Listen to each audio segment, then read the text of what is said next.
दिगंबर पंतांना व पार्वतीबाईंना चिंता लागून राहिली होती की आज 1 महिना संपत आलाय.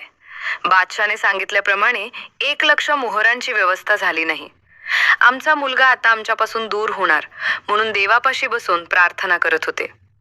तितक्यात बाहेर विविध वाद्यांचा आवाज ऐकून दोघे जण घराबाहेर येऊन पाहतात. तो आपला मुलगा दासू आहे. श्री दत्तात्रयाची कृपा आहे असे म्हणून देवापाशी दिवा लावला व दासोपंतांना घरात घेऊन विचारले की तुला कसे बादशाने सोडले. त्यावेळी दासोपंतांनी सांगितले की आपल्या वडिलांचा सेवक दत्ताजी पाडेवार ह्यांनी बादशाला सांगितले की ह्या तुझ्या 1 लक्ष मोहरा मोजून घे व दिगंबर पंताचा मुलगा माझ्या स्वाधीन कर. बादशाने ह्या 1 लक्ष मोहरा मोजून घेतल्या व मला दत्ताजी पाडेवार यांच्या स्वाधीन केले.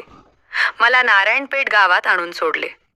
वडिलांनी ते शब्द ऐकताच दिगंबर पंत व पार्वतीबाई यांना आश्चर्य वाटले व श्री दत्तात्रयांनीच सोडले असे वाटले. काही दिवसांनी दासोपंतांचा उपनयन संस्कार थाटामाटात साजरा केला. त्यानंतर त्यांनी वेदांचे अध्ययन सुरू केले.